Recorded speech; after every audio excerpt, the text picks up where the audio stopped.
On the afternoon of March 23, 1992, a 69-year-old man carrying two worn suitcases walked through the doors of the British Embassy in Riga, Latvia, and asked to speak with someone from British intelligence. His name was Vasili Mitrokhin. He had worked for the Soviet Union's Committee for State Security, the KGB, for 30 years. He had retired from active service 2 years earlier, and hidden in his apartment in Moscow beneath floorboards and tucked into the false bottoms of containers were handwritten notes detailing 12 years of Soviet espionage operations spanning 5 decades across more than 40 countries. The security officer who initially received Mitrokhin that day would later describe him as unremarkable in appearance. Average height, thinning gray hair, wearing a simple dark coat and carrying luggage that looked like it had seen considerable use. Mitrokhin spoke carefully, in accented but clear English, and made a specific request. He did not want to speak with anyone from the American intelligence services. He wanted to defect to Britain. And he wanted to bring with him information about Soviet intelligence operations that he believed would be of considerable value. If you're fascinated by Cold War espionage and the extraordinary stories of ordinary people who changed history, hit that like button and subscribe. Trust me, this story gets even more incredible. Let's continue. What Mitrokhin could not fully convey in that initial conversation, what would take months for British intelligence officials to verify and understand, was the scope of what he had accomplished. Between 1972 and 1984, while working as a senior archivist in the KGB's first chief directorate responsible for foreign intelligence operations, Mitrokhin had systematically copied thousands of documents. He had not smuggled papers out of the archives. Security protocols made that effectively impossible. Instead, he had spent 12 years reading files during his workday, memorizing details, and writing notes on small scraps of paper that he concealed on his person to carry home each evening. There, he transcribed these notes into detailed records, which he hid in his dacha outside Moscow. The archive represented an unprecedented breach of Soviet intelligence security. But it also represented something more complex. One man's methodical documentation of a system he had come to believe was morally indefensible, compiled in secret over more than a decade, at constant risk of discovery that would have meant certain execution. Vasili Mitrokhin was born on March 3, 1922, in Ryazan, a provincial city approximately 200 kilometers southeast of Moscow. The city sat on the Oka River, a center of regional administration and light industry that had changed little in character from the pre-revolutionary period. Mitrokhin's family belonged to what would later be classified as the Soviet working class. His father worked as a clerk in a state office. His mother managed their household. They lived in a communal apartment, sharing kitchen and bathroom facilities with 3 other families, a living arrangement that was standard for Soviet urban residents of their economic position. He came of age during the Great Terror of the 1930s, when Stalin's purges swept through Soviet society, reaching into every neighborhood, every workplace, every institution. Mitrokhin was a teenager when neighbors disappeared in the middle of the night, when families learned not to ask questions about empty apartments. When the knowledge of who had been arrested became information too dangerous to speak aloud. These formative years instilled in him what would become a lifelong caution about expressing opinions and an understanding of how surveillance functioned in Soviet society. He was 19 years old when Germany invaded the Soviet Union on June 22, 1941.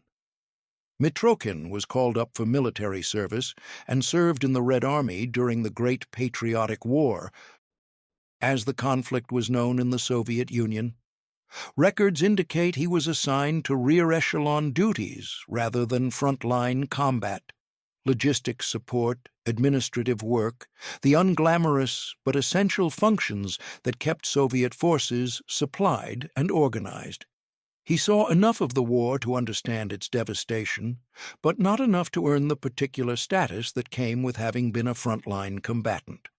After the war ended in May 1945, Mitrokhin returned to a Soviet Union that was both victorious and devastated. Millions had died, cities lay in ruins, the economy had been reduced to subsistence level. But the Soviet state was expanding its influence across Eastern Europe, and opportunities existed for young men who had served loyally and demonstrated competence. Mitrokhin found work in the Ministry of Foreign Affairs, performing clerical and administrative tasks.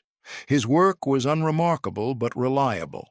He demonstrated an attention to detail and an ability to manage information systematically, skills that would later prove significant. In 1948, at age 26, Mitrokhin was recruited into Soviet foreign intelligence.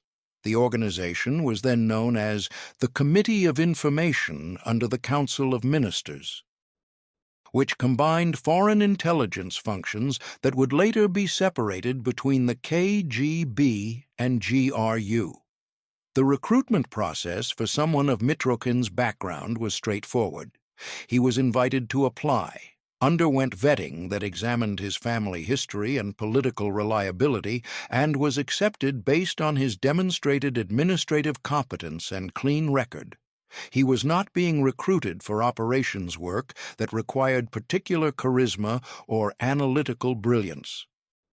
He was being recruited for the bureaucratic functions that any large organization requires: file management, record-keeping, administrative support. For the first 2 decades of his career, from 1948 through the late 1960s, Mitrokhin worked abroad in Soviet intelligence stations in Eastern Europe and Asia.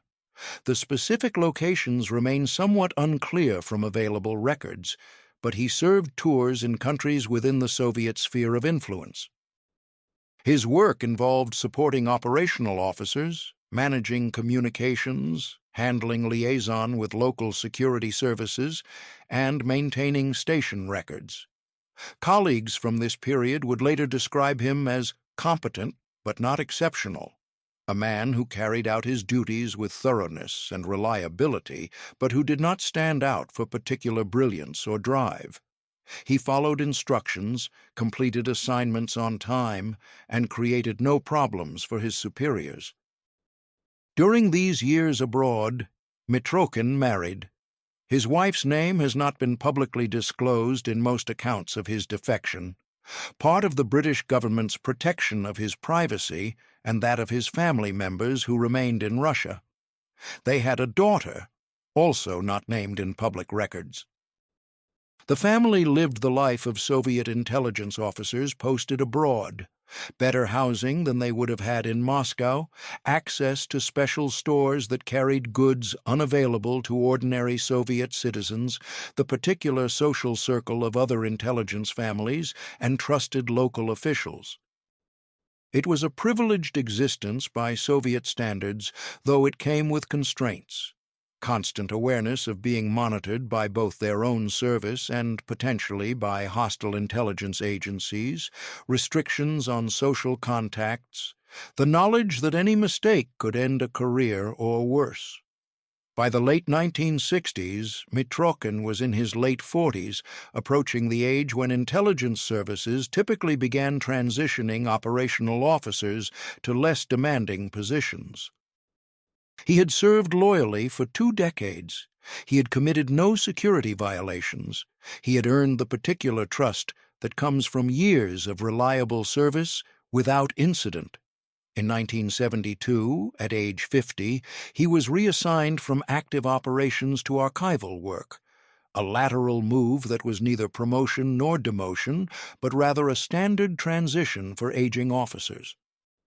The KGB's first chief directorate, responsible for foreign intelligence and active measures, was moving its archives from the Lubyanka building in central Moscow to a new facility in Yasenevo, in the southwestern suburbs of the city. The Lubyanka, an imposing neo-Baroque building that had housed Soviet security and intelligence services since 1918, was running out of space. The new facility at Yasenevo was purpose-built for intelligence operations, a modern complex with enhanced security, specialized storage facilities, and room for expansion. Mitrokhin was appointed to oversee the physical transfer of these archives. It was administrative work requiring careful attention to detail, precisely the skills he had demonstrated throughout his career. The position came with significant responsibility. He would be supervising teams of workers, ensuring that decades of classified files were properly catalogued, packed, transported, and reorganized in the new facility. He would have extensive access to operational files spanning Soviet intelligence history. The assignment reflected trust in his reliability and discretion. The archives he was responsible for moving contained the institutional memory of Soviet foreign intelligence. There were operational files on intelligence activities dating back to the 1920s, from the early days of the Cheka and OGPU through the NKVD period and into the modern KGB era. There were records of agent recruitment showing how individuals had been identified, approached, assessed, and brought into cooperation with Soviet intelligence. There were details of espionage networks, the structures that connected handlers to agents, the methods used to communicate, the procedures for dead drops and brush passes, and emergency protocols. There were documentation of active measures, Soviet influence operations designed to spread disinformation, manipulate foreign political processes, and undermine adversary governments. There were technical specifications of intelligence gathering methods, everything from sophisticated signals intelligence operations to simple photographic surveillance techniques. And there were reports from hundreds of agents operating across the world, providing information on foreign governments, military capabilities, technological developments, and political situations. The files included code names assigned to agents to protect their identities, but in many cases they also contained true names, the actual identities of individuals who had provided information to Soviet intelligence. There were dossiers on successful operations and analyses of failures. There were personnel files on KGB officers, training manuals, bureaucratic correspondence, budget documents, and the countless other records that accumulated in any large organization over decades of operations. According to his later testimony to British intelligence officials, Mitrokhin's decision to begin copying files emerged gradually during 1972 and early 1973. He would describe it not as a sudden moment of revelation or a Damascus Road conversion, but as a slow evolution in his understanding of the system he served. For more than 2 decades, he had been a loyal servant of Soviet intelligence, carrying out his duties without apparent question. But reading through decades of operational files, day after day, file after file, created an accumulated weight of evidence about what Soviet intelligence had actually done. The archives contained documentation of operations that troubled him profoundly. There were files showing the Soviet role in suppressing the Hungarian uprising of 1956, not just the military intervention, but the intelligence operations that had identified and targeted reform leaders, the surveillance of population, the coordination with Hungarian security services to round up and punish those who had participated in the revolt.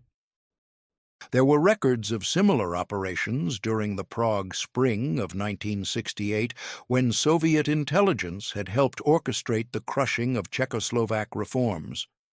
There were files on active measures operations designed to destabilize Western democracies, disinformation campaigns, forged documents attributed to Western governments, covert funding of extremist political groups, operations to discredit and undermine democratic institutions.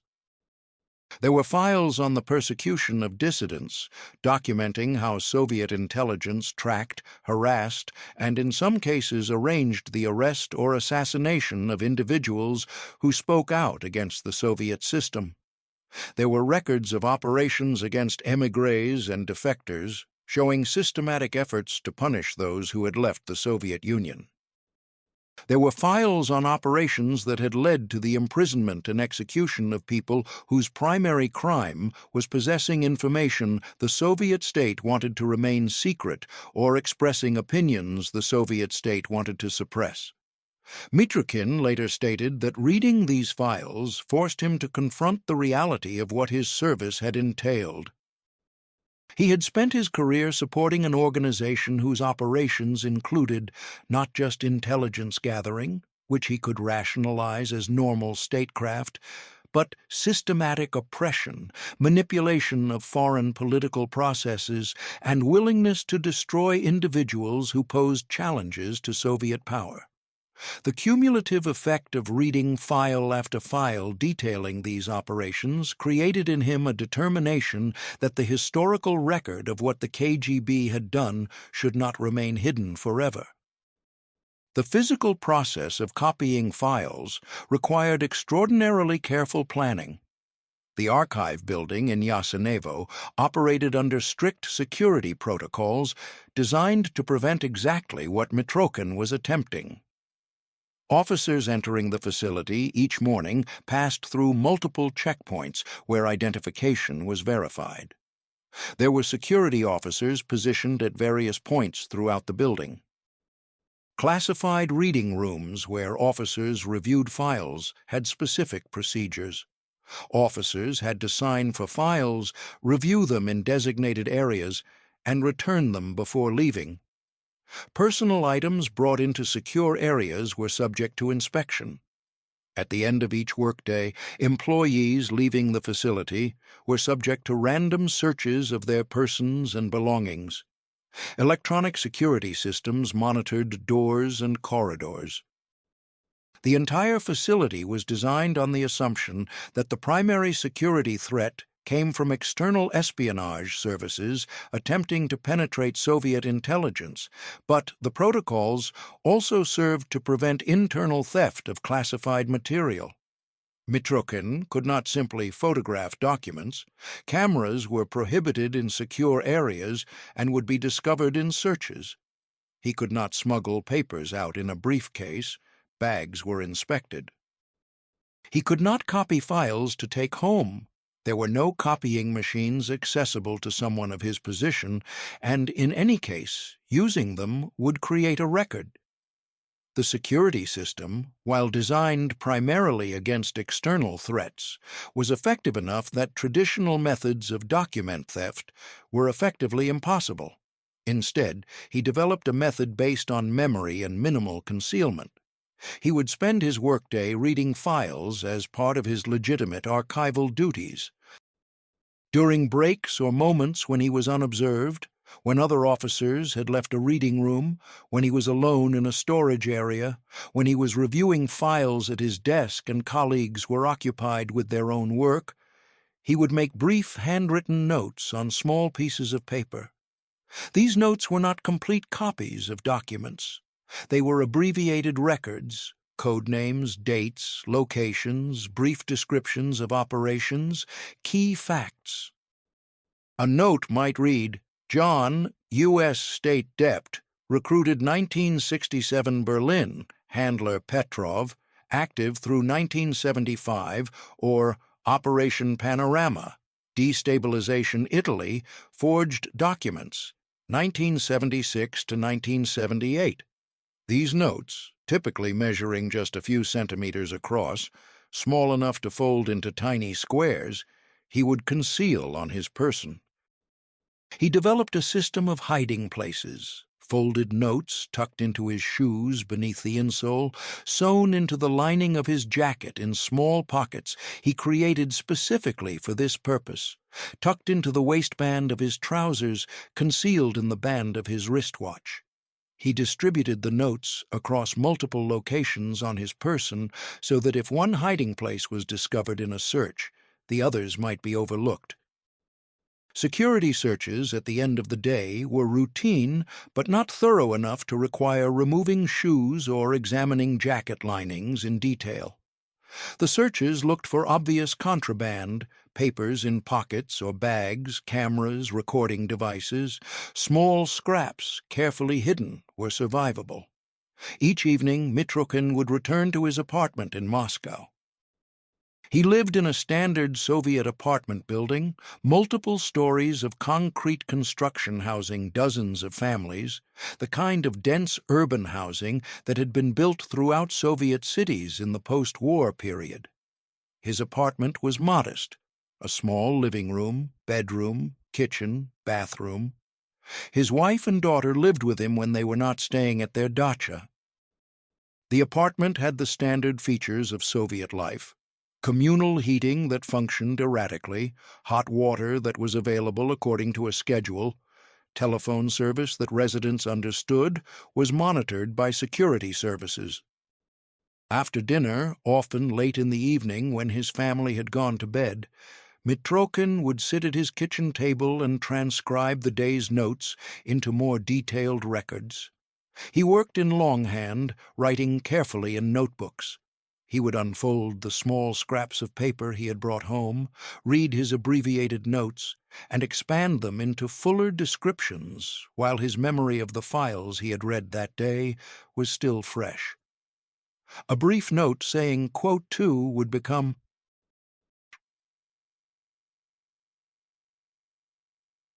quote 3.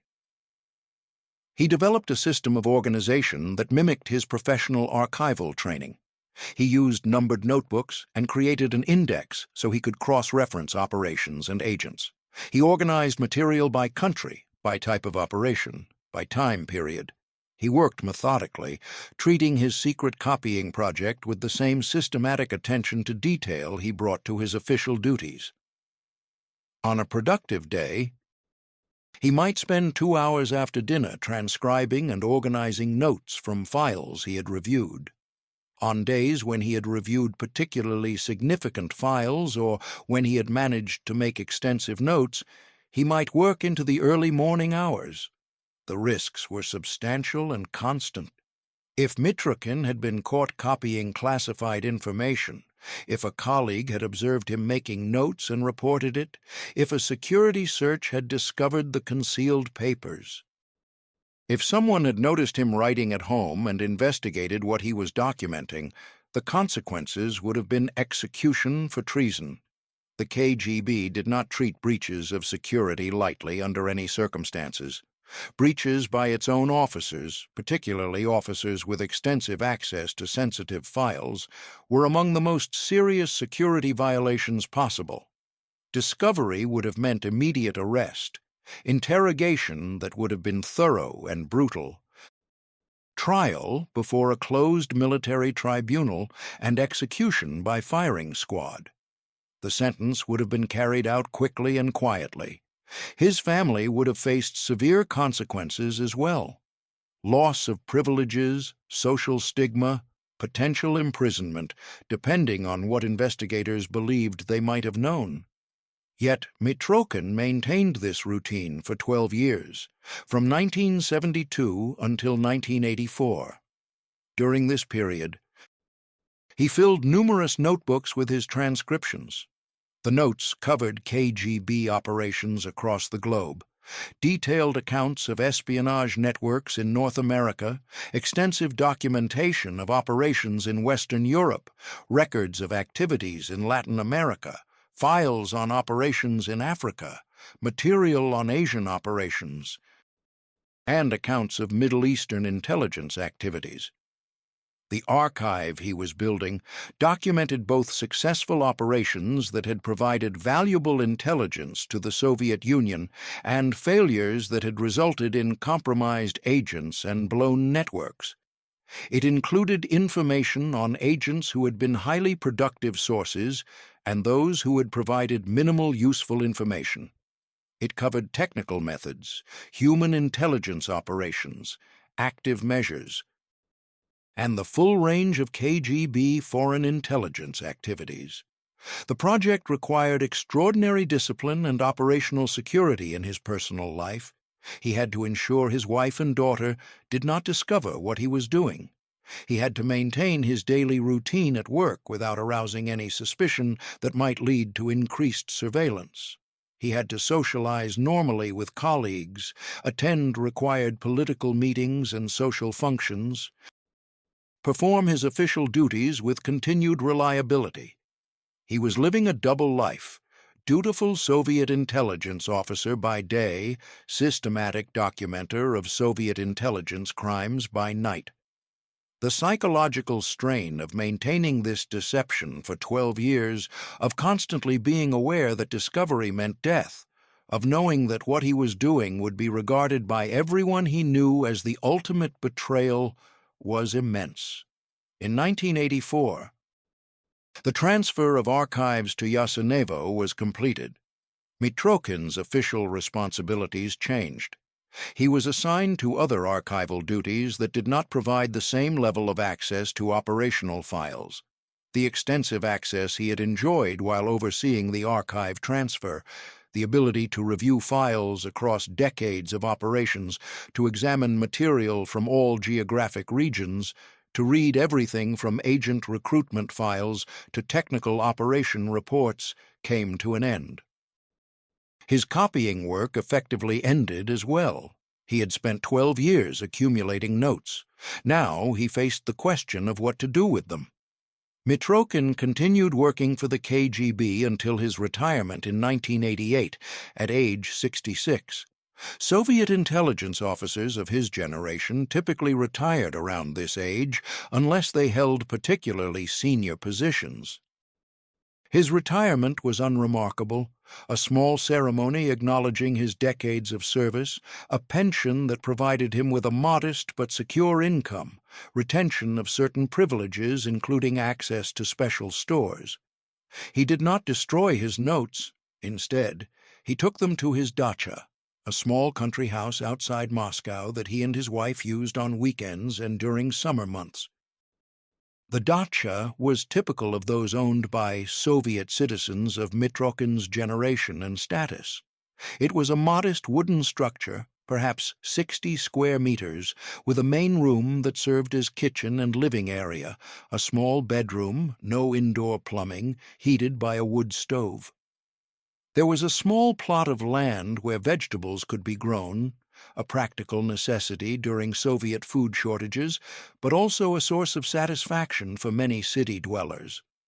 The property was in a dacha cooperative, an area where similar small houses clustered together, providing both community and a degree of mutual surveillance that was part of Soviet life at every level. Mitrokhin spent considerable time during 1988 and 1989 hiding his notes at the dacha.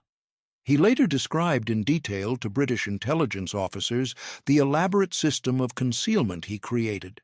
He dug up sections of the wooden floor in the main room and the bedroom, creating false compartments beneath the floorboards where he could hide notebooks wrapped in waterproof material.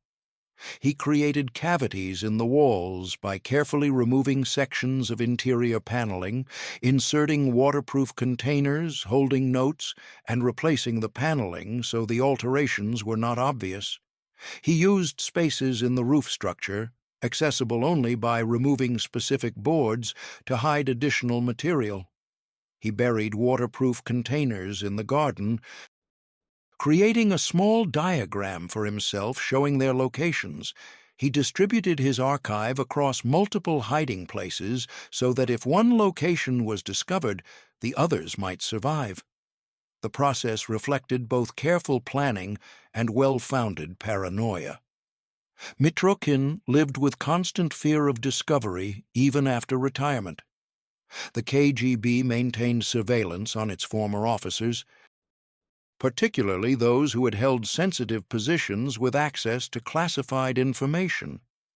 Random searches of homes and dachas were not uncommon, especially during periods of internal investigation or when security services were looking for evidence related to specific cases.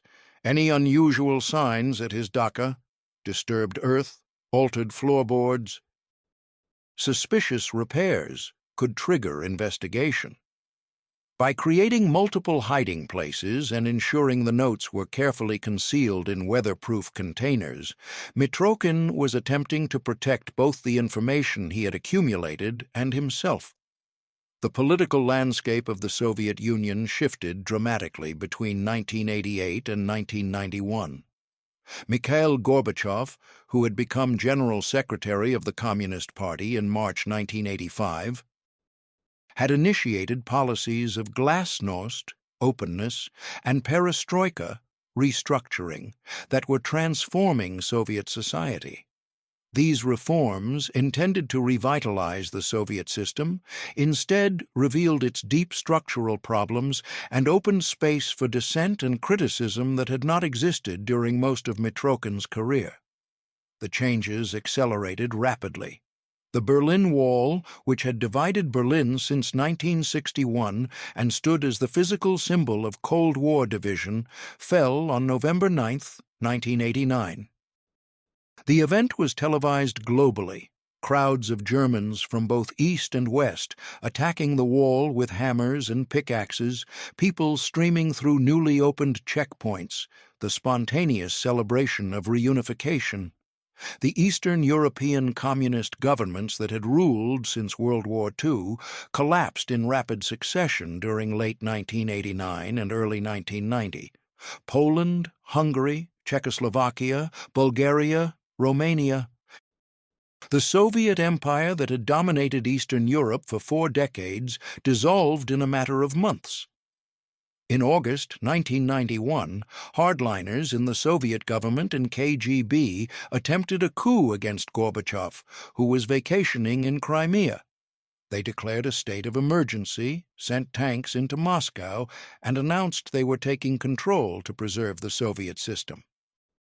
The coup failed after 3 days when military units refused to use force against civilians, when Russian Republic President Boris Yeltsin rallied opposition, and when the coup leaders proved unable to consolidate their control. The failure of the coup accelerated the final collapse. Soviet republics declared independence one after another. The Soviet Union itself dissolved on December 26, 1991, replaced by 15 independent states and a loose commonwealth of independent states with little real authority. These transformations created both opportunity and uncertainty for someone in Mitrokhin's position. The security apparatus that had defined his professional life was fragmenting. The KGB was being broken up and restructured. The organization he had served, and secretly documented, was losing its power and in some cases being dismantled. But this also meant unpredictability about how former intelligence officers would be treated, what information might be deemed criminal to possess, and whether the new Russian government would prosecute those who had kept classified materials. The political situation was chaotic, with unclear lines of authority and competing power centers. According to Mitrokhin's later account to British intelligence officers, he first attempted to make contact with American intelligence in late 1991 or early 1992, approaching the U.S. Embassy in Moscow. The exact details of this contact remain somewhat unclear, with different accounts providing varying descriptions of what occurred. One version suggests he was turned away at the embassy gates by security guards who did not understand the significance of what he was offering and who may have suspected a provocation.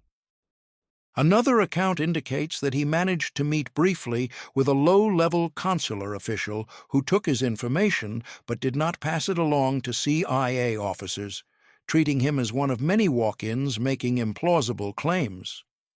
A third version suggests that CIA officers in Moscow had become deeply skeptical of walk-in defectors after experiencing several KGB provocation operations designed to waste American intelligence resources and identify how the CIA handled potential sources. Whatever the precise circumstances, and the truth may involve elements of all these accounts, Mitrokhin left the encounter believing that American intelligence was not interested in what he had to offer. This rejection was significant. The United States was the primary adversary against which Soviet intelligence had operated. The KGB files Mitrokhin had copied contained extensive material on Soviet penetrations of American government, military, and society. From a purely operational standpoint, American intelligence should have been intensely interested in what he was offering. The failure to recognize his value represented a significant missed opportunity for the CIA. The rejection also shaped Mitrokhin's subsequent decision to approach the British. Britain had been the KGB's second major target after the United States during the Cold War. The files contained substantial material on British operations. British intelligence had a reputation for thoroughness in handling defectors and for maintaining long-term relationships with sources, and Mitrokhin, for reasons he would later describe as partly practical and partly personal, felt more comfortable with the idea of living in Britain than in the United States. In March 1992, Mitrokhin traveled to Riga, the capital of Latvia, which had declared independence from the Soviet Union on September 6, 1991, though Soviet forces remained on Latvian territory and the security situation remained complex. Riga was approximately 900 kilometers from Moscow, a train journey of about 14 hours. Latvia was still in a state of transition. The new government was attempting to establish its authority, while Russian military forces maintained a presence. But Riga had a British embassy, reopened after Latvian independence, and Mitrokhin believed he would face less surveillance there than in Moscow, where foreign embassies were closely monitored by Russian security services. He arrived at the British Embassy on the afternoon of March 23, 1992, carrying 2 suitcases that contained clothing and personal items, but also, hidden among his belongings, samples of his notes, handwritten pages documenting specific KGB operations. The embassy building was located in the old city center of Riga, a QU of Art Nouveau architecture and cobblestone streets. Mitrokhin approached the entrance and asked the security guard if he could speak with someone from British intelligence. This direct approach, simply walking into an embassy and asking to speak with intelligence officers, was both risky and necessary. Risky because it meant clearly identifying himself and his intentions. Necessary because there was no other practical way for him to make contact. The security guard, a Latvian employee of the embassy rather than a British diplomat, treated the request with the caution that embassy personnel were trained to apply to such situations. Walk-ins claiming to have valuable intelligence were common at Western embassies in former Soviet states during this period of transition. Many were time wasters, individuals with grievances or mental health issues or simply seeking attention. Some were provocation operations by Russian security services testing Western intelligence responses. The guard asked Mitrokhin to wait and contacted the embassy's security officer. The meeting that followed began with understandable skepticism. The British intelligence officer who initially interviewed Mitrokhin, whose name has not been publicly disclosed, had standing instructions to be cautious about walk-in defectors. The KGB and its successor organization, the SVR, Foreign Intelligence Service of the Russian Federation, were known to run provocation operations, sending individuals with fabricated information to identify how Western services handled potential defectors, to waste intelligence resources, or to pass disinformation. An elderly Russian man claiming to have copied thousands of KGB files over 12 years sounded, on its face, potentially too good to be true, exactly the kind of claim that might be part of an elaborate provocation. But Mitrokhin had anticipated this skepticism. He had brought with him to Riga a sample of his notes. Handwritten pages detailing specific operations, agent code names, dates, and locations. During the initial interview, which lasted several hours and continued into the evening, he presented these samples and offered to provide more details. The British officer who reviewed these materials recognized that they contained information that would be difficult to fabricate. There were references to operations that were known to British intelligence, operations that had been detected and investigated, but about which many details remained unclear. The notes provided information about these operations that corresponded to what British intelligence knew, but added significant detail. There were also references to operations and agents that were unknown to British intelligence, but which, the officer noted, could potentially be verified through investigation. After the initial interview ended late that evening, the British officer reported to the embassy's station chief. The assessment was cautious but interested. They had a potential defector who claimed to have extensive documentation of KGB operations, currently hidden in Russia. The material he had shown them suggested his claims might be genuine, but verification would be essential. The following day, March 24th, a coded cable was sent to SIS, Secret Intelligence Service, also known as MI6, headquarters at Vauxhall Cross in London, reporting the contact and requesting guidance on how to proceed. The response from London took several days. Senior officers at SIS headquarters reviewed the cable and the initial assessment. They consulted with counterintelligence specialists and Soviet specialists. The decision was made to send a more senior officer from London to Riga to conduct a detailed debriefing. If Mitrokhin's claims could be verified through extended questioning, arrangements would be made to bring him to Britain and to recover the materials he had hidden at his dacha. But verification would be essential before committing resources to what would be a complex and potentially dangerous operation. Over the following weeks, from late March through April 1992, Mitrokhin underwent extensive debriefing by British intelligence officers in Riga. The interviews were conducted in a secure room within the embassy, typically lasting 6 to 8 hours per day. The British officers questioned him systematically about his career, about the organization of KGB archives, about specific operations he claimed to have documented, about how he had copied the files and where he had hidden the notes.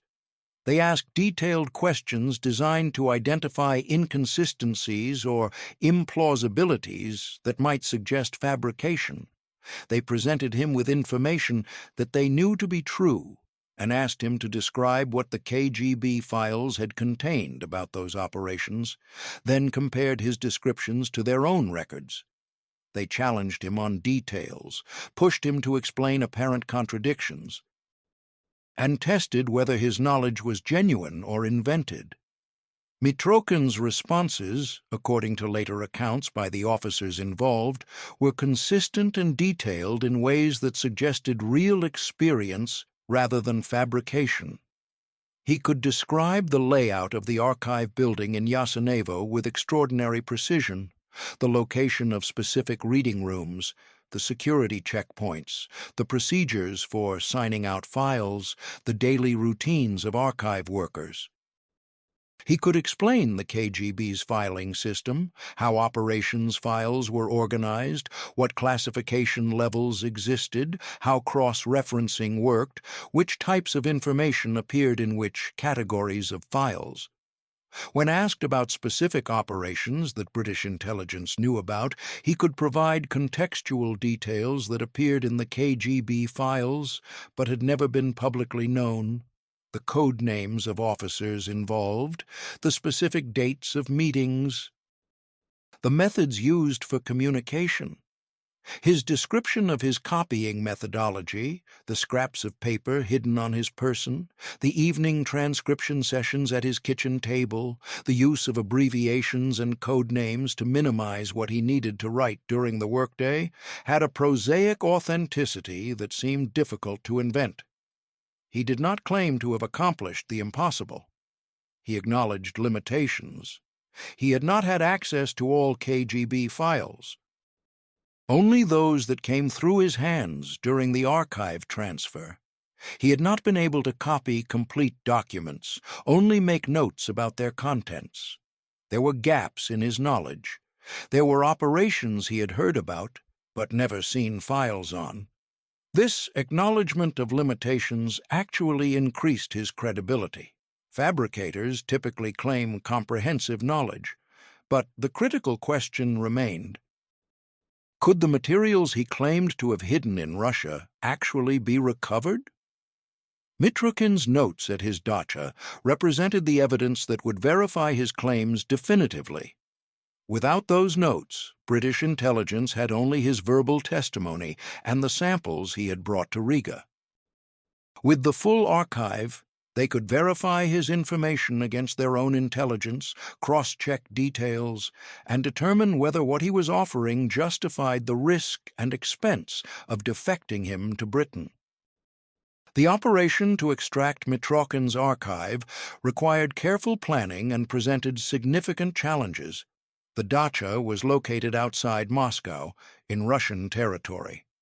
Although the Soviet Union had dissolved, Russia retained extensive security services, including the SVR, which had taken over the KGB's foreign intelligence functions. Russian security services maintained surveillance on former KGB officers, particularly those like Mitrokhin, who had held positions with access to classified information. The dacha was in a cooperative with neighbors who might notice unusual activity. Any attempt to excavate materials from the property would need to be done carefully to avoid attracting attention that might trigger investigation. According to published accounts based on British intelligence sources, SIS arranged for Mitrokhin to return to Russia in the summer of 1992 under the pretext of personal business. Visiting family, attending to property matters, the kinds of activities that would not seem suspicious for a retired officer maintaining his dacha. He traveled by train from Riga back to Moscow, carrying no materials that would suggest contact with Western intelligence. Over several weeks during June and July, working primarily at night when darkness provided concealment and when neighbors at surrounding dachas were less likely to observe his activities, he systematically recovered the notes he had hidden. The process was methodical and painstaking. He carefully removed floorboards to access the hidden compartments beneath, extracting waterproof packages and replacing the boards so they appeared undisturbed. He removed sections of wall paneling to retrieve containers, then restored the walls. He excavated the buried containers from the garden, working quietly in the darkness, filling in the holes and smoothing the earth afterward. He accessed the roof spaces to recover materials stored there. He did this work alone. His wife and daughter were not at the dacha during this period, moving carefully to avoid creating obvious signs that anything had been removed from the property. The recovered materials filled 6 large cases. Mitrokhin's notes comprised thousands of pages of handwritten text, operational details, agent identities, technical methods, historical context. The notes were organized by country and type of operation, indexed with Mitrokhin's own numbering system.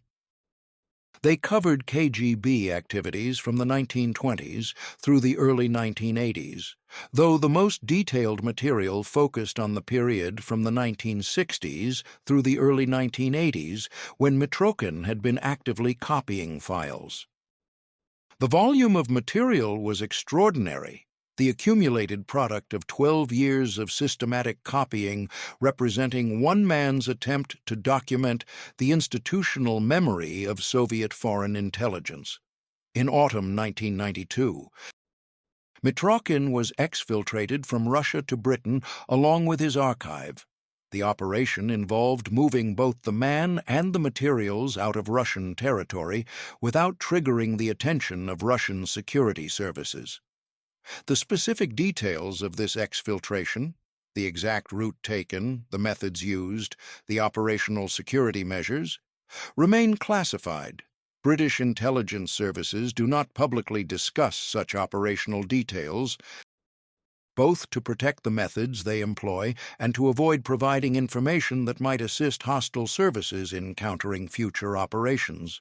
But by October 1992, Mitrokhin and his 6 cases of notes were in Britain, and SIS had begun the complex process of verifying and analyzing what they had received.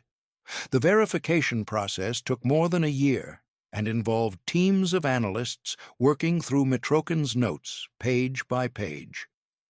The analysis was systematic and thorough. Analysts cross-referenced the notes against known intelligence that British services had collected through their own operations. They checked details against historical records maintained by SIS and GCHQ, Government Communications Headquarters, Britain's Signals Intelligence Agency.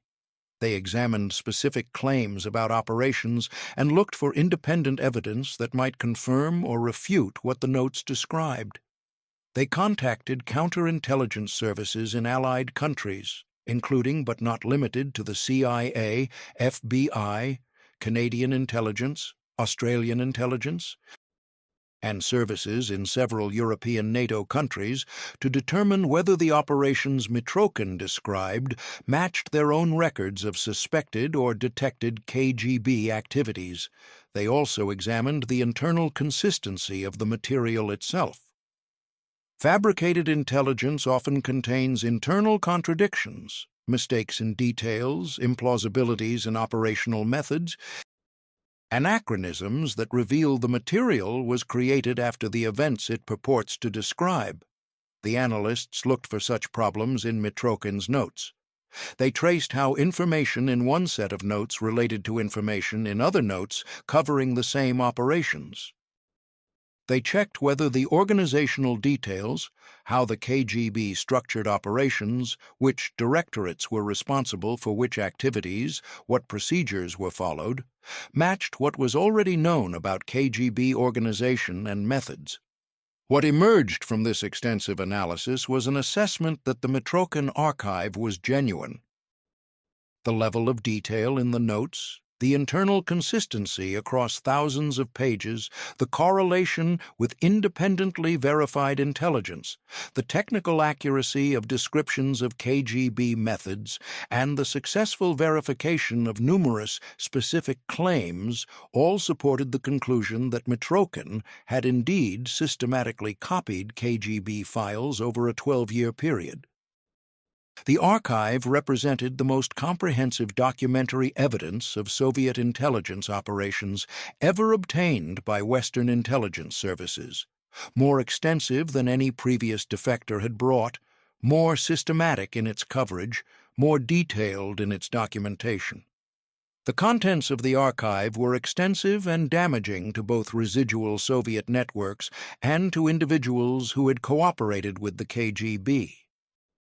The notes contained code names and in many cases true identities of agents who had worked for Soviet intelligence across multiple countries. In some instances, Mitrokhin had copied information that clearly identified agents, their real names, their positions, their locations. In other cases, he had copied code names and operational details that, while not directly identifying individuals, provided enough information that counterintelligence services could potentially identify them through investigation. The notes included descriptions of recruitment methods showing how the KGB had identified vulnerabilities and exploited them to gain cooperation. There were accounts of how operations had been structured, how communications had been maintained, what tradecraft had been employed. There were descriptions of active measures, disinformation and influence operations, that the KGB had conducted during the Cold War.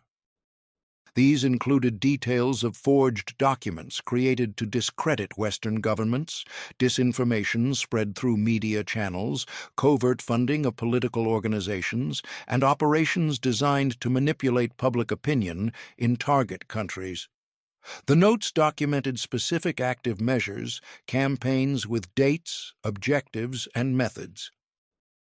There were details of technical operations, including signals intelligence collection methods, the compromise of secure communications through various means, and sophisticated surveillance techniques.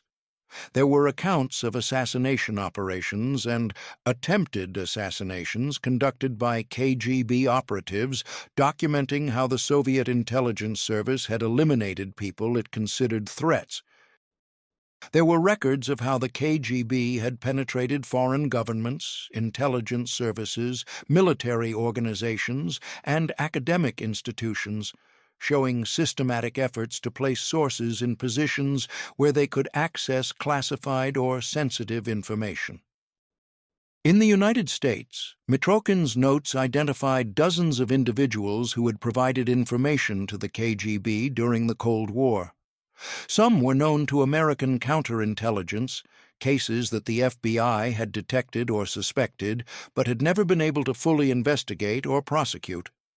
The archive confirmed these suspicions and often provided additional details. Others were previously unknown.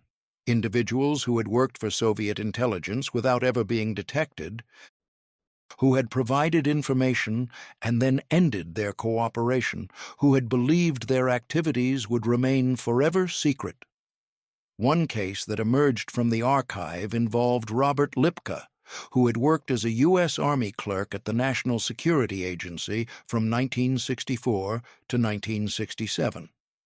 NSA, located at Fort Meade in Maryland, was and remains the United States' primary signals intelligence agency, responsible for intercepting foreign communications and protecting American communications. Lipka worked in a document handling position that gave him access to classified materials. According to Mitrokhin's notes, Lipka, known to the KGB by the codename '4", had been recruited in 1964 or early 1965 and had provided classified documents to Soviet intelligence during his time at NSA. The notes described his recruitment, showing that KGB officers had identified him as a potentially vulnerable target, approached him while he was off base, and secured his cooperation through a combination of ideology and payment. The notes indicated that Lipka had regularly removed documents from NSA, photographed them at home, and passed the film to his KGB handler during meetings in the Washington, D.C. area. The documents included signals intelligence reports, information about NSA collection capabilities, and technical data about cryptographic systems. The operation had continued until Lipka left NSA in 1967 to attend college. The KGB had attempted to maintain contact with him afterward, but Lipka, according to the notes, had broken off the relationship, apparently deciding that continued cooperation was too risky. The notes indicated the KGB had been satisfied with the intelligence Lipka had provided and had classified him as a productive agent during his active period. Lipka had never been under suspicion by American counterintelligence until the Mitrokhin archive identified him. The FBI opened an investigation in the mid-1990s after being informed by British intelligence about what the archive contained. In May 1996, FBI agents placed Lipka under surveillance, monitoring his activities and communications. They built a case file based on the information from the Mitrokhin archive, combined with their own investigation. In November 1996, FBI agents approached Lipka at his home in Pennsylvania and informed him they had evidence of his work for the KGB during the 1960s. According to FBI reports of the interview, Lipka initially denied the allegations completely. He claimed he had never worked for Soviet intelligence, had never passed classified information, had never received payments from the KGB. But as the interview continued and agents presented specific details, meetings with handlers, payment amounts, types of documents provided, that matched information from the Mitrokhin archive, his denials became less convincing. Eventually, after several hours of interrogation, he acknowledged providing documents to Soviet handlers, but claimed his motivation had been primarily financial rather than ideological. He portrayed himself as a young man who had made a foolish mistake, who had been desperate for money, who had not fully understood the seriousness of what he was doing. He emphasized that his espionage activities had ended in 1967, nearly 30 years earlier, and that he had long since moved on with his life. In February 1997, Robert Lipka was arrested and charged with conspiracy to commit espionage. The charges were based on his provision of classified documents to the Soviet Union during his time at NSA. His trial, which began in May 1997 in federal court, presented challenges for prosecutors. The primary evidence came from the Mitrokhin archive, notes copied from KGB files by a defector. Defense attorneys challenged the authenticity of these notes, questioned the reliability of Mitrokhin's copying, and argued that the evidence was insufficient to prove guilt beyond reasonable doubt. However, Lipka's own admissions to FBI agents, combined with corroborating evidence that prosecutors had developed, strengthened the case. Rather than risk conviction at trial, Lipka accepted a plea agreement. He pleaded guilty to conspiracy to commit espionage in May 1997 and was sentenced to 18 years in federal prison. He was incarcerated in federal facilities and released in 2011 after serving approximately 14 years.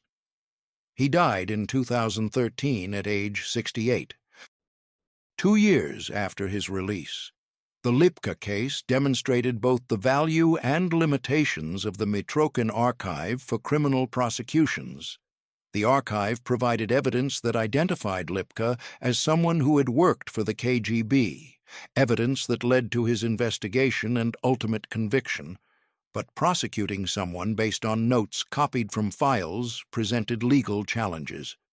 Defense attorneys could and did challenge the authenticity of the notes, the accuracy of Mitrokhin's copying, and the reliability of his memory. The notes were not original KGB documents that could be subjected to forensic analysis. They were Mitrokhin's handwritten copies, created years after he had read the original files, based on his understanding and memory of what those files contained. Prosecutors needed to find corroborating evidence or secure admissions from the accused to build strong cases that could survive legal challenges. In Lipka's case, his own admissions to FBI agents provided crucial corroboration. In other cases identified by the archive, securing such corroboration proved impossible, and prosecutions could not proceed. Many individuals identified in the Mitrokhin archive were never prosecuted for various reasons. Some had died before their activities were revealed, making prosecution impossible. Others were elderly by the time the archive was analyzed in the mid-1990s, raising questions about the appropriateness and utility of prosecution decades after their actions. In some cases, the evidence from the archive was deemed insufficient to support criminal charges that could survive courtroom challenges. In other instances, governments made decisions that protecting sources and methods, avoiding public disclosure of how the information had been obtained and what capabilities Western intelligence possessed, was more important than pursuing prosecutions that might reveal those capabilities. Another American case that emerged from the archive involved Theodore Alvin Hall, a physicist who had worked on the Manhattan Project during World War II. Hall had been one of the youngest scientists at Los Alamos, joining the project at age 18 in 1944. He worked on experiments related to the implosion method of detonating an atomic bomb. According to Mitrokhin's notes, Hall had volunteered information to Soviet intelligence in late 1944, motivated by ideological belief that the Soviet Union should not be excluded from atomic knowledge and that an American monopoly on nuclear weapons would be dangerous. Hall's cooperation with Soviet intelligence had been suspected by the FBI since the late 1940s based on information from decrypted Soviet intelligence cables, the Venona project. But there had never been sufficient evidence to prosecute him. He was interviewed by FBI agents in 1951 but denied espionage activities, and the investigation stalled. Hall lived out his life without being charged, ultimately moving to Britain in 1962, where he continued working as a physicist. The Mitrokhin archive confirmed what the FBI had long suspected. Hall had indeed provided information about the atomic bomb project to Soviet intelligence, including details about the implosion design and about plutonium production. Theodore Hall was living in Cambridge, England, when the Mitrokhin archive confirmed his activities. When confronted by journalists in 1998 after word of the archive's contents began to emerge, Hall acknowledged providing information to the Soviet Union during World War II, but defended his actions. He argued that he had believed preventing an American nuclear monopoly was important for world peace, that enabling the Soviet Union to develop atomic weapons more quickly had helped create the balance of deterrence that prevented their use during the Cold War. He maintained that his actions had been morally justified by the particular circumstances of 1944 to 45, when the Soviet Union was an American ally that had borne the brunt of fighting against Nazi Germany, and when the post-war world was still taking shape. Hall died in November 1999 at age 74. Several months after his activities were publicly revealed, but before the full scope of material from the Mitrokhin archive was published. He was never prosecuted by either American or British authorities. The decision not to prosecute reflected multiple factors: Hall's advanced age, the passage of time since his espionage activities, the difficulty of building a prosecutable case based on the available evidence, and the fact that he was living in Britain, where extradition to the United States for Cold War-era espionage would have been politically and legally complex. The archive also documented operations in Britain that had significant impact on British counterintelligence investigations. Mitrokhin's notes identified KGB agents who had operated in Britain during the Cold War, some of whom were still alive when the archive was analyzed in the mid-1990s. The material provided evidence for investigations and contributed to the re-examination of several historical espionage cases that had never been fully resolved. One of the most significant British cases to emerge from the archive involved Melita Norwood, a civil servant who had worked for the British Non-Ferrous Metals Research Association in London. The organization conducted research on metals and had contracts related to British atomic research during World War II and the early post-war period. According to Mitrokhin's notes, Norwood, known to the KGB by the codename Hola, had been recruited in the 1930s when she was a young woman with communist political sympathies and had provided classified information to Soviet intelligence for nearly 4 decades, continuing her cooperation through the early 1970s.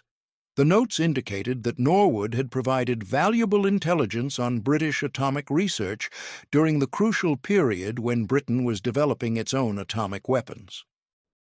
She had passed documents on metallurgical research related to uranium processing, information about British atomic facilities, and reports on British-American cooperation on atomic matters. the KGB had regarded her as a reliable and productive source who provided consistent intelligence over decades.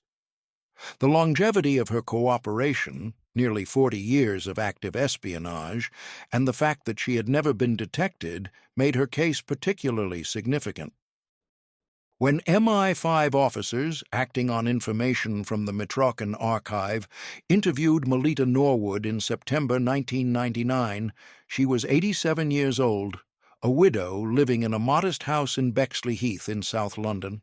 She was a grandmother who had lived an apparently conventional life in suburban Britain for decades. During the interview, conducted with appropriate procedures for questioning an elderly person, Norwood admitted her activities with remarkable composure. She confirmed that she had provided information to Soviet intelligence for decades. She expressed no regret about her actions. She stated that she had believed she was helping to create a more balanced world by preventing a Western monopoly on atomic technology. She defended her espionage as having been motivated by sincere ideological conviction that the Soviet system represented a better form of social organization and that helping the Soviet Union was morally justified. The British government faced a decision about whether to prosecute Norwood. The Attorney General and senior officials considered several factors.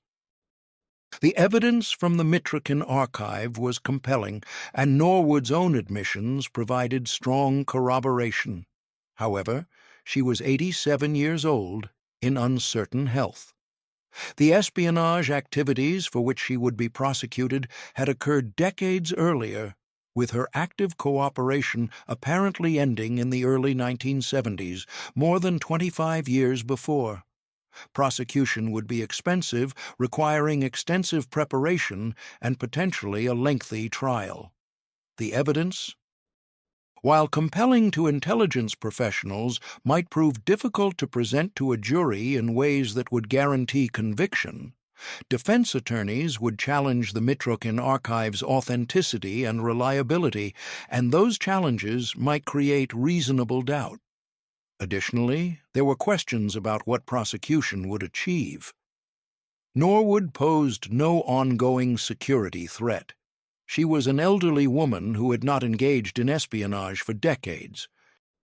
Imprisoning her would be expensive and might be criticized as vindictive treatment of someone who had acted from ideological conviction during a historical conflict that had ended. The decision was made not to prosecute, announced publicly in September 1999. The announcement sparked immediate controversy. Some argued that age should not exempt someone from accountability for decades of espionage against their own country. They contended that Norwood had systematically betrayed Britain for 40 years, had contributed to Soviet atomic weapons development that threatened British security, and should face consequences regardless of how much time had passed. They pointed out that if a Nazi collaborator from World War II was discovered alive decades later, prosecution would certainly be pursued regardless of age. They argued that the decision not to prosecute sent a message that successful evasion of detection could ultimately result in immunity. Others defended the decision as pragmatic and humane. They contended that prosecuting an 87-year-old woman for actions taken during the ideological conflicts of the Cold War, particularly when those actions had been motivated by sincere political belief rather than personal gain, served no useful purpose. They argued that the resources required to prosecute Norwood would be better spent on current security threats. They noted that by 1999, the Soviet Union had been dissolved for 8 years, the Cold War was history, and pursuing prosecution for Cold War espionage represented fighting yesterday's battles rather than addressing contemporary security challenges. The debate reflected broader questions about how societies should handle the legacy of Cold War espionage when those involved have aged into their final years, when the ideological conflict that motivated them has ended, and when the states they served no longer exist.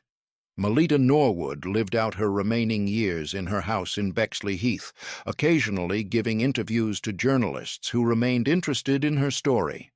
She maintained until her death in June 2005, at age 93, that her actions had been morally justified by her political beliefs and her conviction that helping the Soviet Union had served the cause of peace and social justice.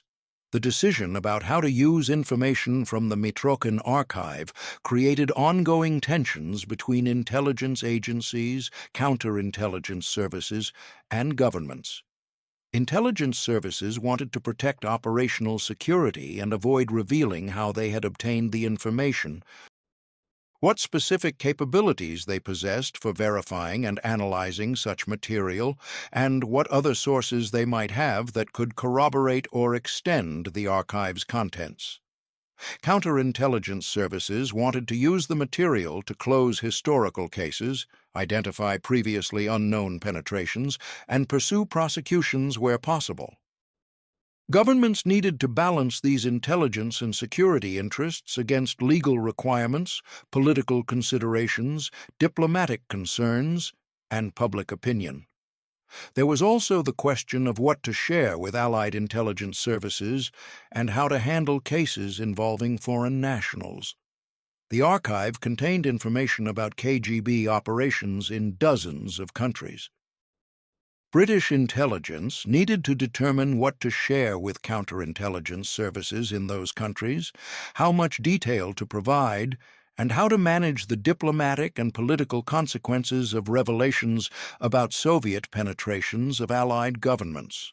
Some information was shared quickly with close allies like the United States, Canada, and Australia. Other information was shared more cautiously, particularly when it involved politically sensitive matters or when British intelligence worried about security risks in Allied services. In the United States, the FBI began systematically investigating cases identified by the Mitrokhin archive in the mid-1990s, receiving detailed briefings from British intelligence about what the archive contained regarding American operations. Beyond the Lipka case, the archive identified numerous other individuals who had worked for the KGB.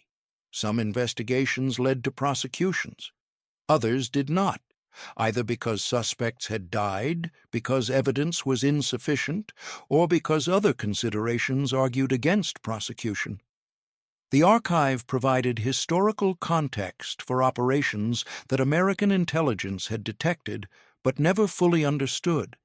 It revealed the true identities of some agents who had been known only by code names. It showed how certain penetrations had been accomplished, explaining recruitment methods and operational procedures. It documented the extent of Soviet success in certain areas while also revealing failures and limitations. For American counterintelligence professionals, the archive became an invaluable historical record that helped them understand adversary methods, identify patterns in recruitment and handling, and develop better defensive measures. The Mitrokhin archive also had impact beyond individual cases. It provided intelligence historians and scholars with unprecedented insight into how Soviet intelligence operated. The notes documented the KGB's organizational structure during different periods, showing how responsibilities were divided among directorates and departments.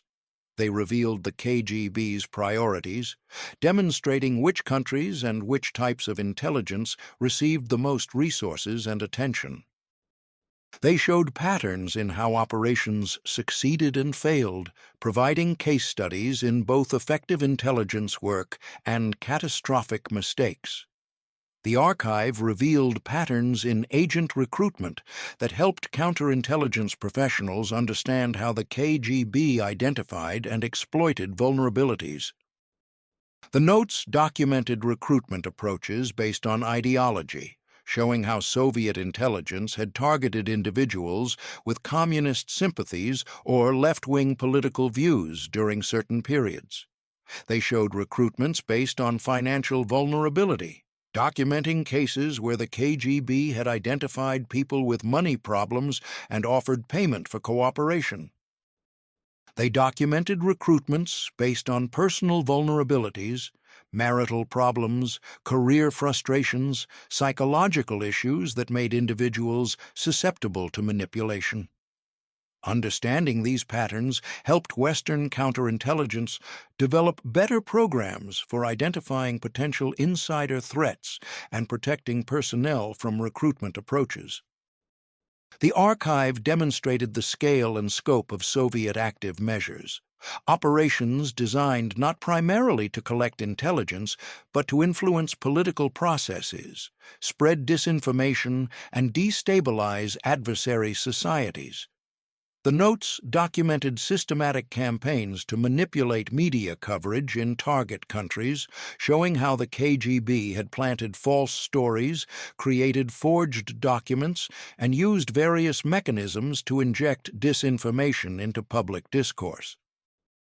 They revealed covert funding of political movements and organizations, documenting how Soviet intelligence had provided financial support to groups that advanced Soviet interests while concealing the source of that funding. They showed operations designed to discredit individuals and organizations opposed to Soviet policies, including character assassination campaigns against defectors, dissidents, and anti-communist activists. In 1999, a book based on the Mitrokhin archive was published in Britain, providing the first public account of the archive's contents. Quote, 6. Written by Christopher Andrew, an intelligence historian at Cambridge University who had been given access to the archive and to Mitrokhin himself, detailed dozens of operations and identified numerous agents. The book was published by Basic Books in the United States and Allen Lane in Britain. Its publication on September 13, 1999, generated immediate and significant controversy. The book identified agents by name in cases where their identities were clear from the archive or where they had already been exposed through investigation. It described operations across multiple countries with extensive detail drawn from Mitrokhin's notes. It provided historical context about KGB organization and methods. It presented the archive as the most comprehensive documentary evidence of Soviet intelligence operations ever made available to the public. The book became an international bestseller, was translated into multiple languages, and sparked intense debate about Cold War espionage and its legacy. The Russian government responded to the book's publication with vigorous denials and accusations. Russian officials, including representatives of the SVR and other government ministries, held press conferences denouncing the book and the archive on which it was based. They claimed the archive was fabricated by British intelligence as part of an anti-Russian propaganda operation. They argued that the timing of the book's publication, coming at a period when Russia was seeking better relations with the West, represented a deliberate provocation designed to damage Russia's international standing. They pointed out that many of the operations described in the book had occurred decades earlier under the Soviet regime, and that holding the current Russian government accountable for Soviet-era intelligence activities was inappropriate. Russian officials also questioned the authenticity of the archive on technical grounds. They pointed out that British intelligence had not released the original notes for independent examination, making it impossible to verify their authenticity. They noted that the claims in the book were based on one defector's copies of files, which could be inaccurate, embellished, or fabricated. They argued that publishing such serious allegations, identifying individuals as foreign agents, describing sensitive operations, making claims about penetrations of governments, without providing access to original documentation was irresponsible and violated standards of evidence. The Russian security services also began internal investigations into how Mitrokhin had managed to copy files for 12 years without detection. These investigations revealed significant failures in KGB internal security procedures during the 1970s and early 1980s. The fact that an archivist with routine access to classified files had been able to systematically copy information, conceal notes on his person, and carry them out of a secure facility for more than a decade represented a catastrophic security breach. The investigations led to reviews of archival security protocols, tighter controls on who could access historical operational files, and enhanced security measures designed to prevent similar breaches in the future. For Mitrokhin himself, the years after his defection in 1992 were spent in Britain under close protection. He lived under an assumed identity, with British security services providing physical security and monitoring for threats. His location was not disclosed publicly, and he maintained no public profile. He worked closely with British intelligence, spending years helping analysts understand and contextualize the notes he had brought from Russia. He explained KGB terminology, clarified organizational details, provided background about how operations had been structured, and helped analysts navigate his indexing system and abbreviations. Beginning in the late 1990s, he also worked with Christopher Andrew on the book that would make the archive's contents public. According to Andrew's accounts of their collaboration, Mitrokhin was meticulous and serious about ensuring accuracy. He treated the material with the same archival care he had brought to his work in the KGB, concerned that the information be presented correctly and that his notes not be misinterpreted or sensationalized. He expressed satisfaction that his 12 years of secret work was being used to expose Soviet intelligence operations and create a historical record of what the KGB had done. But Mitrokhin also acknowledged, according to those who worked with him during this period, the moral complexity of what he had done. He had betrayed an organization he had served for 3 decades. He had contributed to the exposure and, in some cases, prosecution of individuals who had believed their cooperation with the KGB would remain forever secret. He had lived a double life for 12 years, deceiving colleagues and family, constantly aware that discovery meant death. The psychological weight of those years, and of knowing the consequences his defection would have for others, appeared to affect him deeply.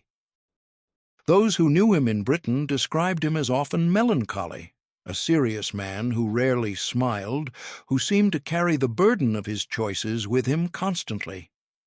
Vasili Mitrokhin lived in Britain under protection until his death in January 2004 at age 81.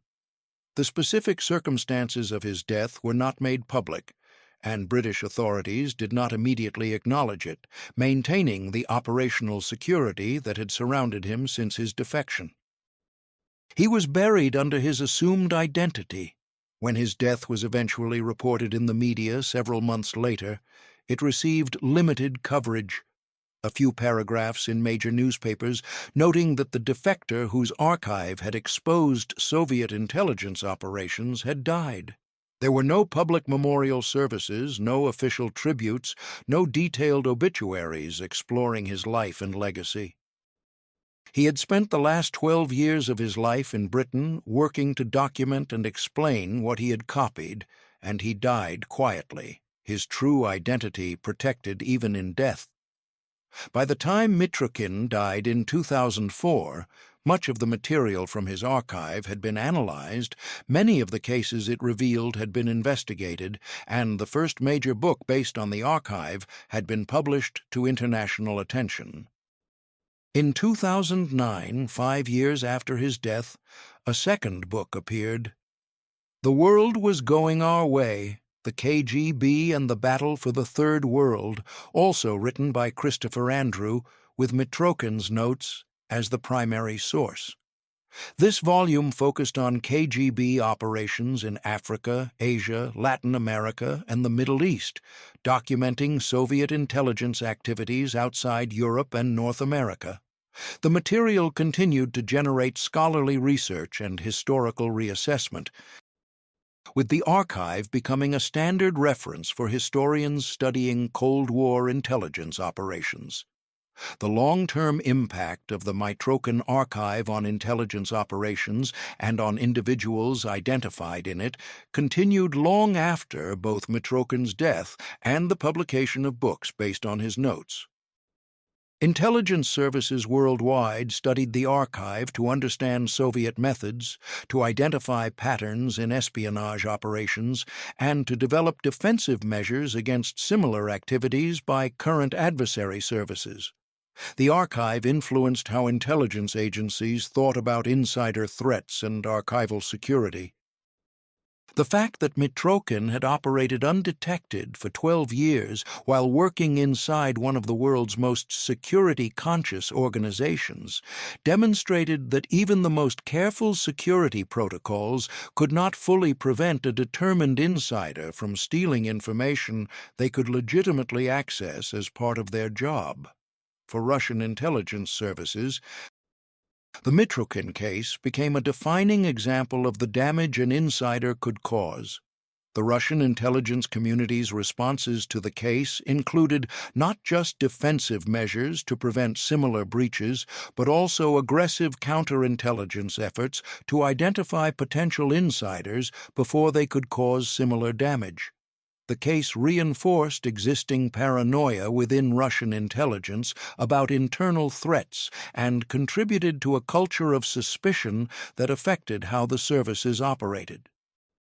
The individuals whose activities were exposed by the archive had varied fates depending on when their cooperation with the KGB had occurred, whether they were still alive when the archive was analyzed, what evidence could be developed beyond the archive's contents, and what prosecutorial decisions governments made. Some, like Robert Lipka, were prosecuted and imprisoned. Others, like Melita Norwood, were publicly identified but not charged with crimes. Theodore Hall and many others died before their activities were fully revealed, leaving their families to contend with posthumous revelations about activities the deceased had successfully concealed during their lifetimes.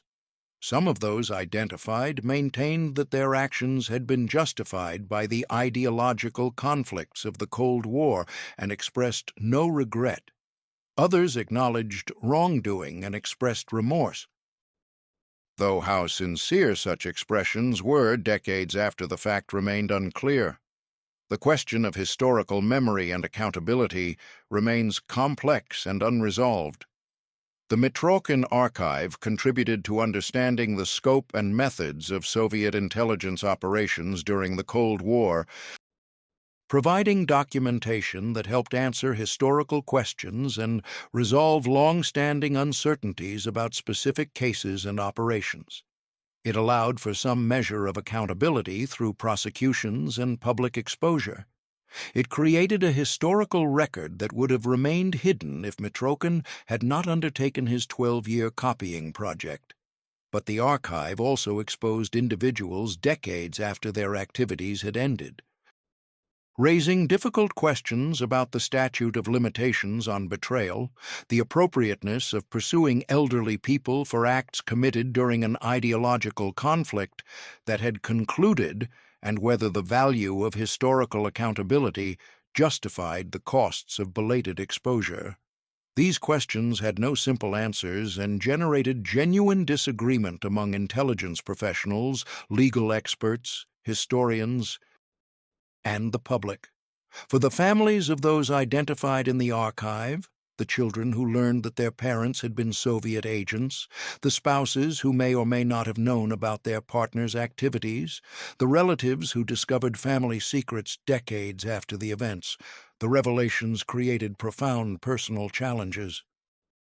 They had to reconcile competing truths about people they loved, to understand motivations and choices made in a very different historical context, and to live with knowledge that fundamentally changed their understanding of their own family histories.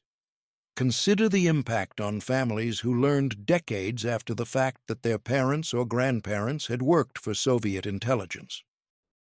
In some cases, family members had known or strongly suspected during the Cold War, but had never spoken openly about it, maintaining family silence about activities everyone understood were secret and potentially dangerous.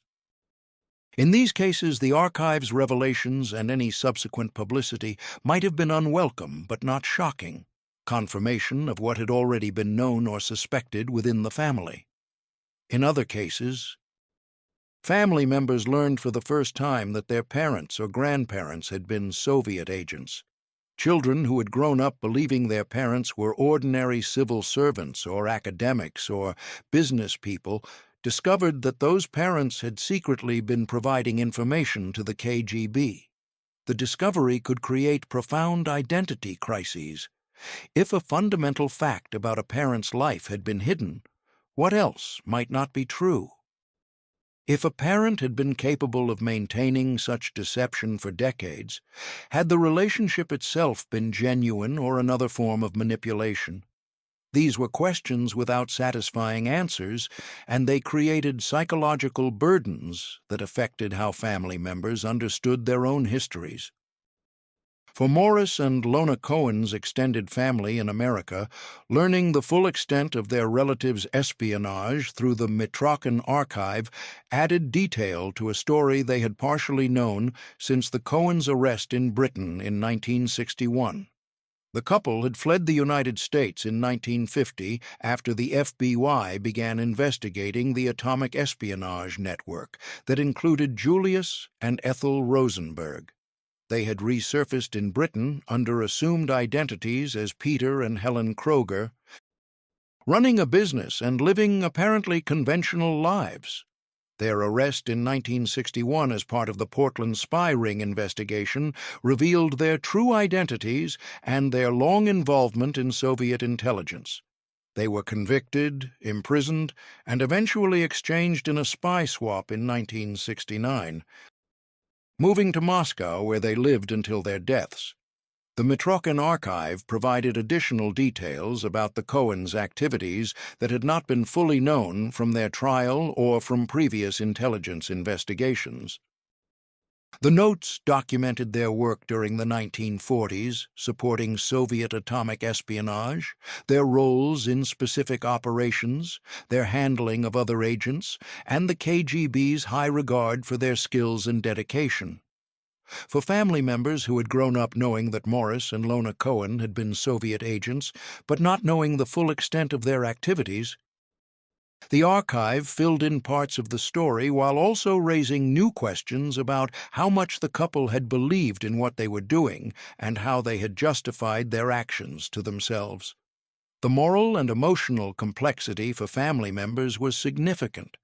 On one hand, the Cohens had betrayed their own country, had contributed to Soviet atomic weapons development that threatened American security, and had lived lives based on deception.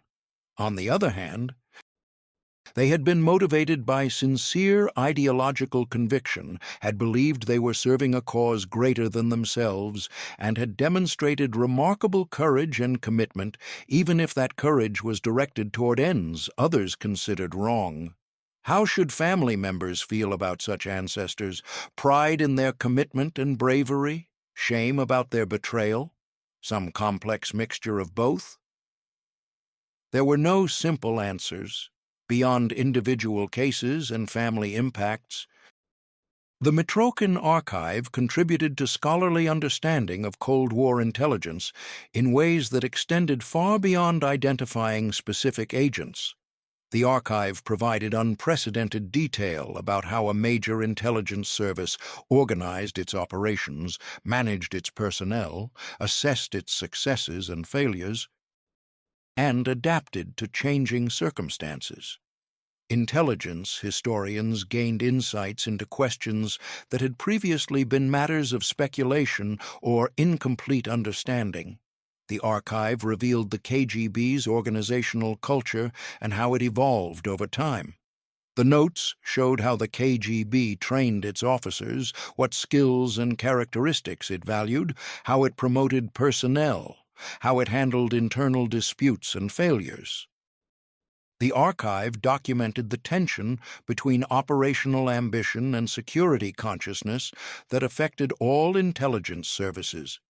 The desire to recruit productive agents and run successful operations versus the need to maintain security and avoid compromising existing networks.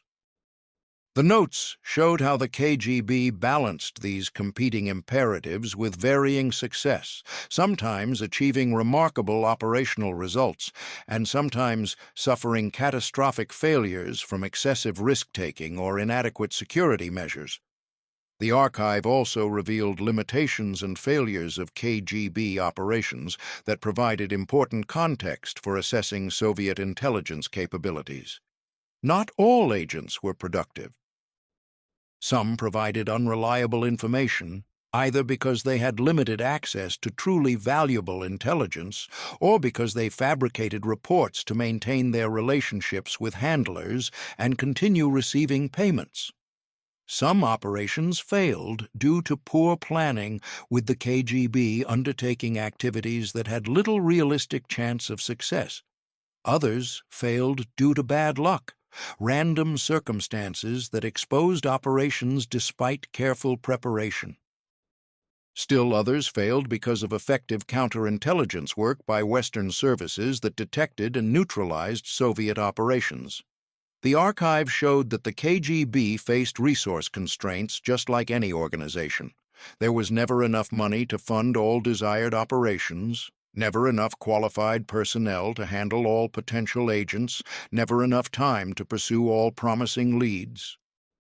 The KGB had to make choices about priorities, deciding which operations received resources and which did not.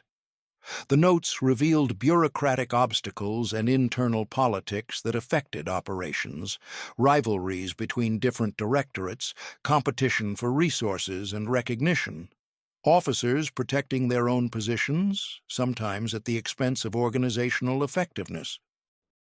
The archive also documented the KGB's analytical successes and failures. Soviet intelligence collected vast amounts of information through espionage, but collecting information is different from analyzing it correctly. The notes revealed cases where the KGB had obtained accurate intelligence but had misinterpreted it or failed to recognize its significance. They showed cases where the KGB's ideological preconceptions had led to misjudgments about Western intentions and capabilities. They documented instances where internal politics and unwillingness to challenge prevailing views had resulted in flawed assessments that misled Soviet leadership. In Russia, reactions to the Mitrokhin revelations evolved over time as the archive's authenticity became increasingly difficult to deny. Initial responses were categorical denial and accusations of fabrication. Russian officials claimed Western intelligence had created the archive to serve political purposes, to damage Russia's international reputation, and to justify continued suspicion of Russian intelligence activities in the post-Cold War period. As evidence accumulated that the archive was genuine, including confirmations from other intelligence sources, successful verification of numerous specific details, and the sheer volume and consistency of the material, Russian responses shifted toward minimizing its significance. Russian commentators and officials argued that all nations conduct espionage, that Soviet intelligence operations during the Cold War were no different in principle from those of Western services, and that focusing on Soviet-era activities while ignoring Western intelligence operations represented Cold War thinking and anti-Russian bias. They pointed out that the archive was partial and selective, reflecting only the files Mitrokhin had been able to access and copy rather than representing a complete record of Soviet intelligence activities. They argued that assessments based on the archive might be skewed by what Mitrokhin had chosen to document versus what he had not documented or had lacked access to. Some Russian historians and intelligence veterans acknowledged that the archive appeared genuine, but argued it should be understood in proper historical context. They emphasized that many operations documented in the archive had occurred during periods of intense ideological conflict, when both sides viewed intelligence operations as crucial tools of national security. They noted that Soviet intelligence, like intelligence services everywhere, had served state interests as its government defined them. They argued that judging Cold War intelligence operations by contemporary standards ignored the particular circumstances and pressures of that historical period. The question of Mitrokhin's legacy remains contested and depends substantially on perspective. In Britain, where he defected and lived his final years, he was and is generally regarded as a valuable intelligence source who provided unprecedented insight into Soviet operations. British intelligence officials who worked with him described him as meticulous, reliable, and committed to accuracy in his documentation. Historians who used the archive regarded it as one of the most significant intelligence coups of the post-Cold War period, comparable in importance to major defections during the Cold War itself, and perhaps exceeding them in the breadth and detail of material provided. In Russia, Mitrokhin is remembered as a traitor who betrayed his country and his colleagues. His name is invoked as an example of the danger of internal betrayal and the need for constant vigilance within intelligence organizations against insider threats. The fact that he worked for 12 years copying files without detection is viewed as a catastrophic failure of KGB internal security, one that led to the exposure of agents and operations and damaged Russian intelligence capabilities. Russian intelligence veterans who discuss the case emphasize the harm Mitrokhin caused to individuals who had trusted the KGB to protect their identities and to operations that had taken years to build. For those whose activities were revealed by the archive, Mitrokhin represents the person who ensured they could never fully escape the consequences of their choices during the Cold War. Even decades after their espionage activities ended, even after the ideological conflict that motivated them had concluded, even after they had built new lives or grown old, believing their past was safely hidden, Mitrokhin's careful documentation brought their activities to light. Whether this represented justice or vindictiveness, appropriate accountability or cruel exposure of elderly people for decades-old actions depends largely on one's perspective on their original choices and on questions about historical accountability that admit no universally satisfactory answers. The Mitrokhin archive ultimately raises fundamental questions about loyalty, betrayal, accountability, and the long reach of decisions made during periods of ideological conflict. Mitrokhin spent 30 years serving Soviet intelligence, participating in an organization whose operations he would later come to view as immoral. He then spent 12 years systematically betraying that organization, documenting its operations while continuing to serve loyally in his official capacity. Finally, he spent 12 more years in Britain helping Western intelligence understand what he had documented and contributing to the public exposure of Soviet operations through his collaboration on books that would reveal the archive's contents. The agents identified in his archive made choices during the Cold War that they believed at the time were justified, some for ideological reasons, genuinely believing that the Soviet system represented humanity's best hope and that helping it was morally correct, some for financial gain, driven by personal circumstances or simply by greed, some under coercion or manipulation, recruited through blackmail or psychological pressure. Those choices had consequences that extended far beyond what the agents anticipated at the time. Many believed they would never be caught, that the KGB's security would protect them forever, that their cooperation would remain a secret they would take to their graves. Mitrokhin's archive destroyed that expectation for dozens of individuals across multiple countries. Somewhere in the succession of copying and defection and exposure and accountability and revelation, the simple categories of loyalty and betrayal, of right and wrong, of hero and villain, dissolved into something more complex. What remained were individuals making choices based on their understanding of morality and necessity, systems that encouraged and depended on secrecy and deception.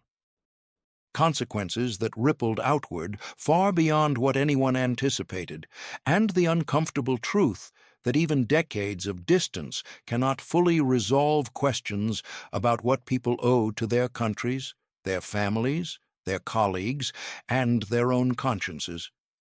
The Mitrokhin archive stands as testament to one man's determination to document what he believed should not remain hidden, to dozens of agents whose activities were exposed despite decades of successful concealment, to intelligence services that used the material to close historical cases and pursue accountability, and to families who discovered that the past is never as settled as it seems. And at the center of it all remains a fundamental question without a simple answer. When secrecy serves systems that cause harm, does exposing those secrets constitute justice or merely another form of betrayal? The answer depends on who you ask, when you ask them, and what they lost or gained from the choices that were made. Vasili Mitrokhin was 50 years old when he began copying KGB files in 1972. He was 62 when he stopped in 1984. He was 69 when he defected in 1992. He was 81 when he died in 2004. The material he brought out of Russia, thousands of pages compiled over 12 years at constant risk of execution, revealed the extent of Soviet intelligence operations across 5 decades and 40 countries. The agents identified in those notes made their choices during the Cold War, believing their activities would remain secret. Some were caught during their espionage and faced consequences then. Others evaded detection, only to be exposed decades later through Mitrokhin's documentation. The families caught in the consequences faced impossible situations not of their making, reconciling competing truths about people they loved.